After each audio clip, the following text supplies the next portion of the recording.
मैंने सपने में देखा है। उस बरगद के नीचे एक प्राचीन खजाना है जो केवल सच्चे दिल वाला पा सकता है। लेकिन सावधान, उस पेड़ की रक्षा एक बहुत पुरानी शक्तिशाली अदृश्य शक्ति करती है। वो शक्ति हर उस व्यक्ति पर कहर ढाती है जिसकी नीयत में खोट हो, जो लालच से भरा हो। उसके लिए पेड़ एक भयानक जाल बन जाता है जहां से कोई वापस नहीं लौटता। कलावती माँ, हमें वो खजाना चाहिए। बताओ क्या करना होगा। हम कुछ भी करेंगे। मैं अपनी जान भी दांव पर लगाने को तैयार हूँ।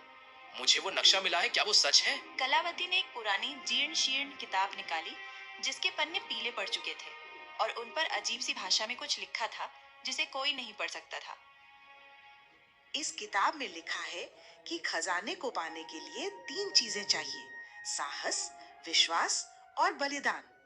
लेकिन रास्ता धोखे और माया जाल से भरा है।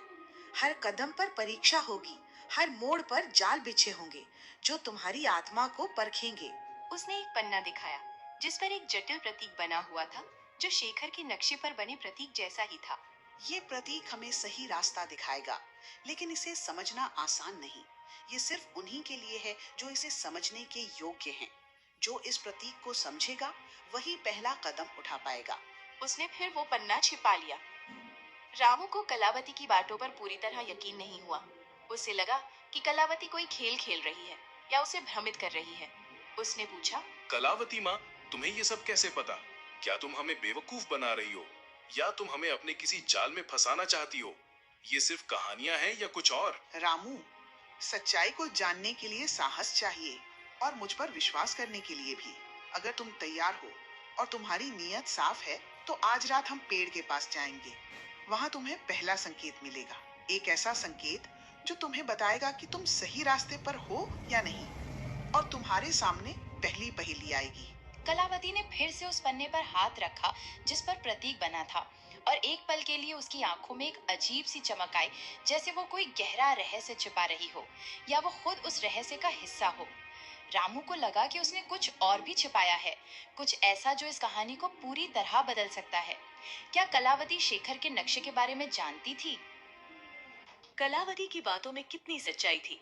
क्या वो वाकई खजाना ढूंढने में मदद करना चाहती थी या उसका कोई और मकसद था? क्या वो कोई रहस्य छिपा रही थी और अगर हाँ तो क्यों? क्या वो इस खजाने के बारे में पहले से जानती थी या वो इस पेड़ से जुड़ी किसी प्राचीन परंपरा का हिस्सा थी? शेखर का नक्शा कितना सही था? रामू, शेखर और कलावती ने रात को पेड़ के पास जाने की योजना बनाई।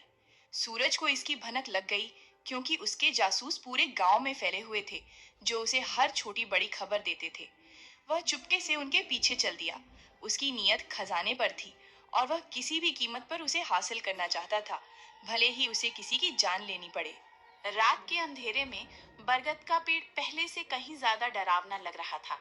उसकी विशाल जड़ें सांपों की तरह जमीन पर फैली हुई थीं, जो अंधेरे में और भी भयानक दिख रही थीं, और उसकी मोटी शाखाएं आसमान को छू रही थीं, जैसे वे डरावने हाथ हों जो उन्हें अपनी ओर खींच रहे हों या उन्हें फाड़ने को तैयार हों। हवा में साई साई की एक अजीब सी आवाज थी, जैसे पेड़ खुद कोई रहस्य फुसफुसा रहा हो या किसी अदृश्य आत्मा की कराह हो।